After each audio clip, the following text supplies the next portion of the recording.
Morning everybody, out for the morning walk again. Right, so before I start getting to the actual content of this video, want to apologise to everybody for not making any content over the last 3 days, for not answering your comments or responding to you. I've had no access to the internet. The house still hasn't got any broadband connection yet. We've got the engineers coming out today being the 8th of May. So I'll be fully back online and that kind of thing. Won't be able to make these.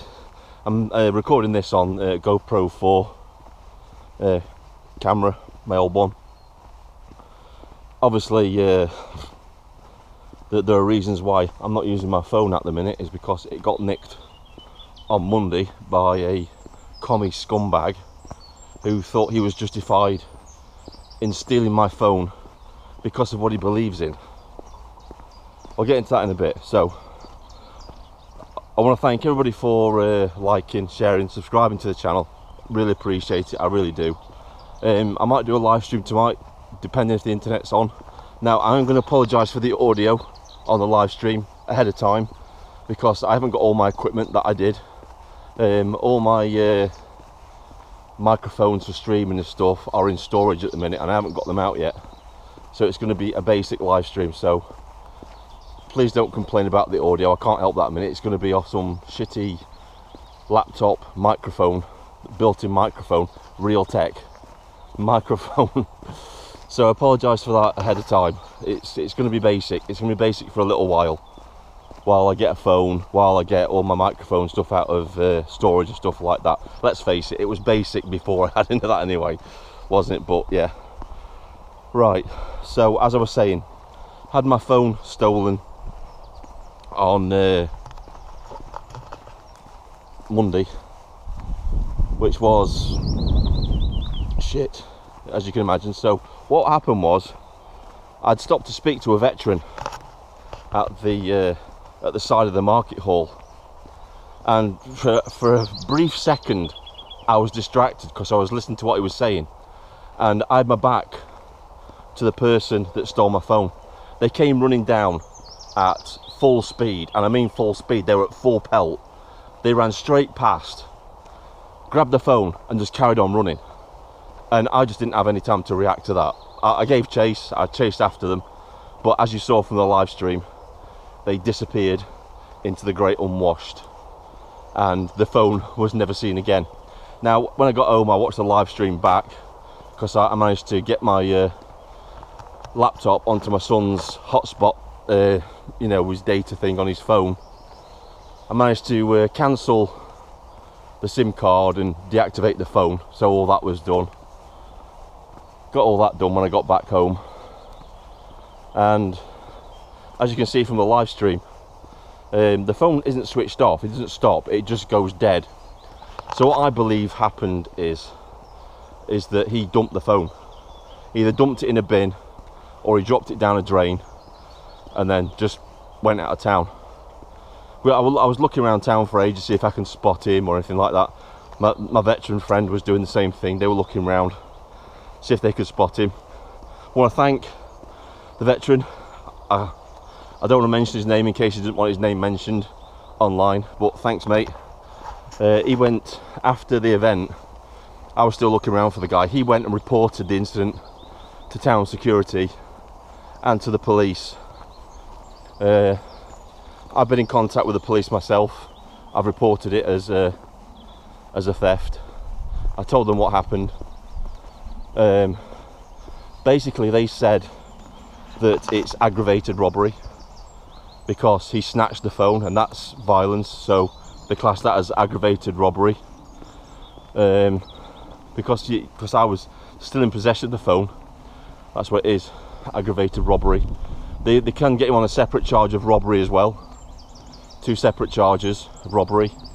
Assault and common assault, assault and battery. So they said he's looking at this particular person, because I know who he is, because the idiot thought he was safe when he was running into the crowd of the great unwashed.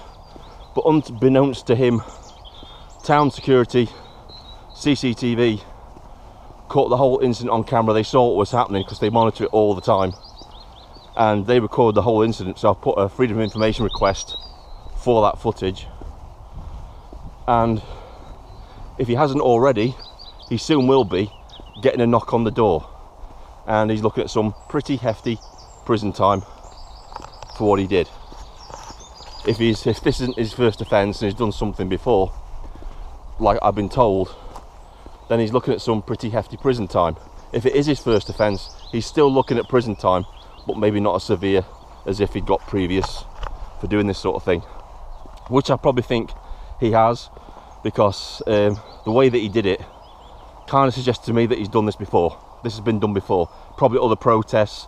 He snatched other people's phones that were live streaming. Maybe that's why he's so good at it. Anyway, I digress. So as you know, I came back and did a little bit of a live stream for about 6-7 minutes because I didn't want to waste my son's data on his phone.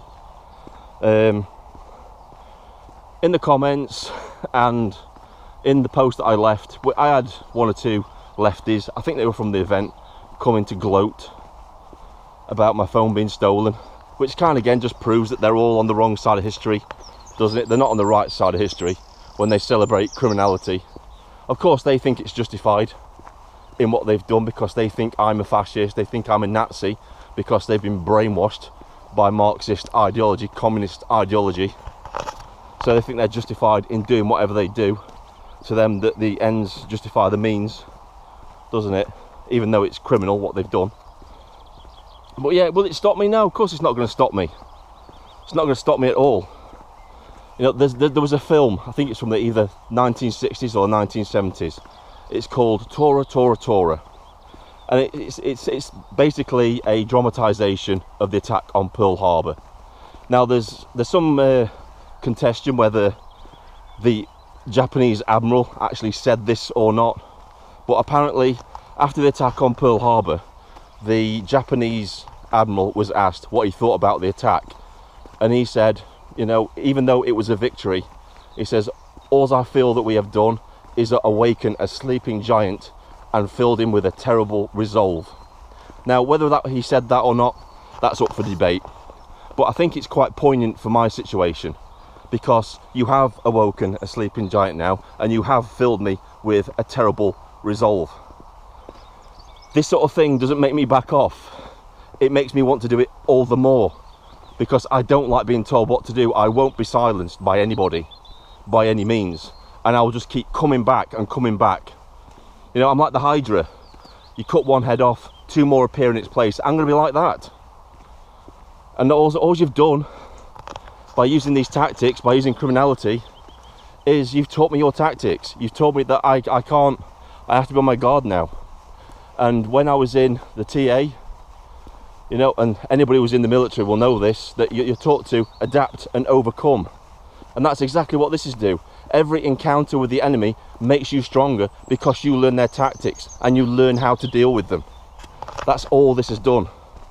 So from now on, when I go to these events, I'll be wearing a body cam like I used to do when I was security that lasts for 8 hours. It will be recording all the time when I'm at these events. So if anybody tries to snatch my phone in the future, it's probably going to be a good bet that I catch them on camera doing it.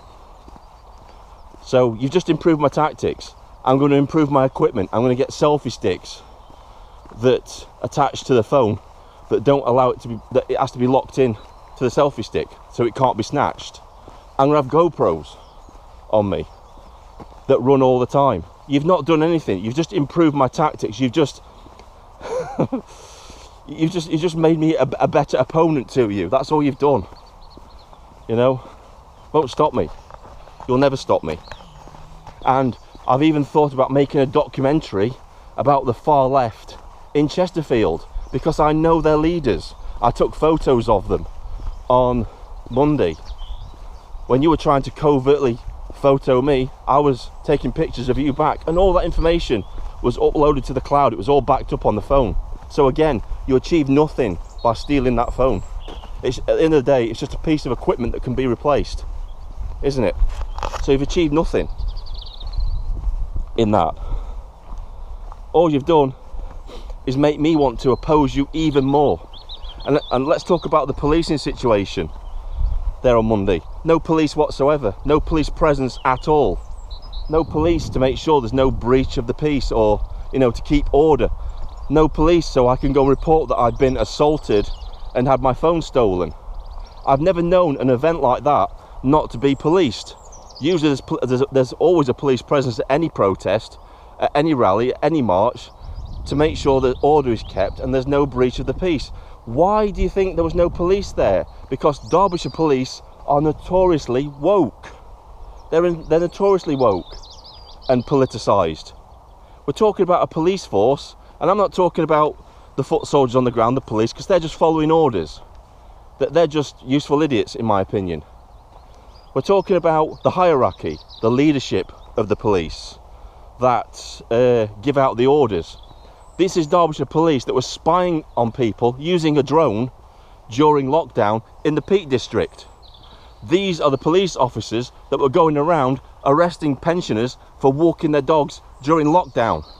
Yet, at the event on Monday, they were nowhere to be seen, and they allowed scumbags to walk the street chanting, build a bonfire, put the fascists on the top, put the Tories in the middle, and burn the whole lot. Now, I'm not a fan of fascists or communists. I think they're both evil ideologies, but that is inciting violence. If there was a Patriot March with St George's flags and the Union flag, you can bet your bottom dollar that would have been policed to the hilt with police officers, maybe some of them wearing riot gear in case trouble broke out.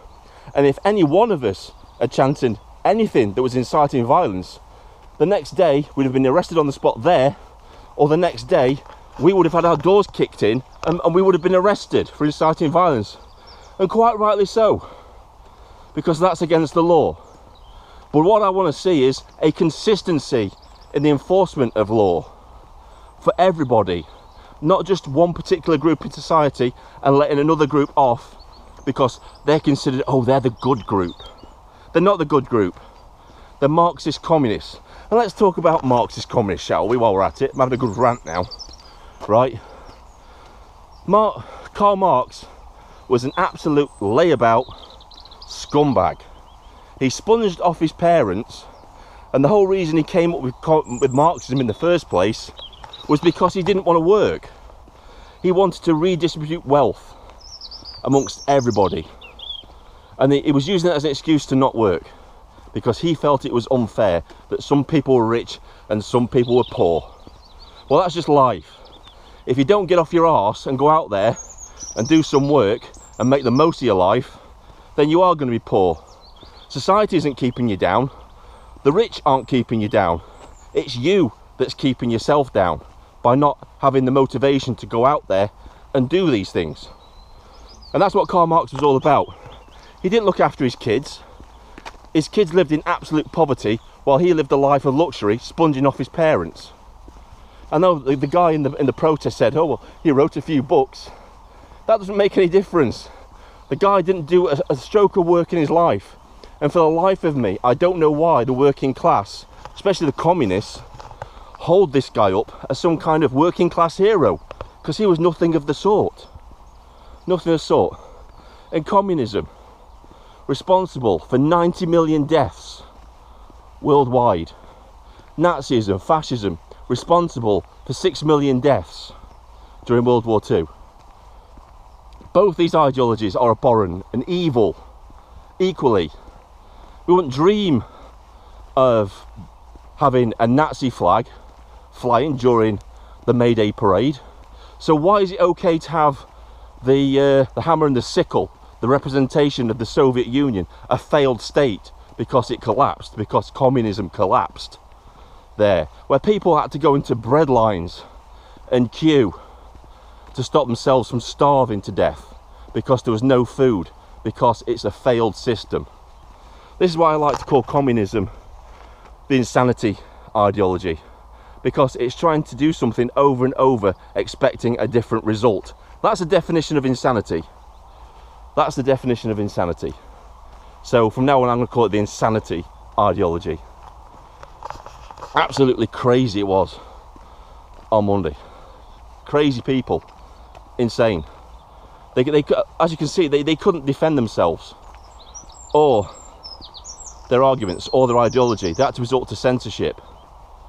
You know, it was planned. The whole event was planned, as far as I'm concerned. The steal of my phone. They must have been in their little WhatsApp groups, watching a live stream, telling this person where I was, and then when he saw his moment, he stole my phone. And like I said, it won't stop me. It'll never stop me. I'll always keep going. I'll always be here. And from now on, you're going to be seeing a lot more of me. I'm going to be a lot more of your protests and your little virtue signalling events. I'm going to be there, and I'm going to be having my own opinion on it. You've achieved nothing. Nothing at all. Absolutely nothing. So, right. I don't know when this is going to be uploaded. It might be uploaded at some point today when we get the internet going, if we get the internet up and going. So yeah. About the phones, I did see that people were offering to replace my phone. Unfortunately, I can't accept that for obvious reasons, for security reasons, because I believe that some of those offers are actually false after looking into them, and I think it's the far left, some of them, trying to find out where I live. Now, obviously, there might be some genuine people in there who have just got a kind heart, who are generally trying to help me out and offering me a phone. And for those people, I appreciate it. Yeah, I really do. But for obvious security reasons, I can't accept a replacement phone or give out my address to anybody that I don't know. I simply can't, because at the end of the day, I've got to think about my family too, keeping them safe in my house and stuff like that. So I can't accept that. If you want to help me out, you can go below and you can donate to the Buy Me a Coffee link. You can do that. And obviously, what else will help me is liking and sharing this video. Share it far and wide, including the live stream, and the follow-up videos. Share the hell out of them, like them, subscribe to my channel. That's also a massive help. And for all those people who have already done that, I thank you from the bottom of my heart, and I can't appreciate more. To all the people that have donated to the Buy Me a Coffee thing, thank you. I appreciate it. Obviously, I haven't been able to comment because I've got no internet at the minute, but I do appreciate it. I appreciate all that you're doing for me. I know you're out there and, you know, you're with me on this. But yeah, thanks for all your help.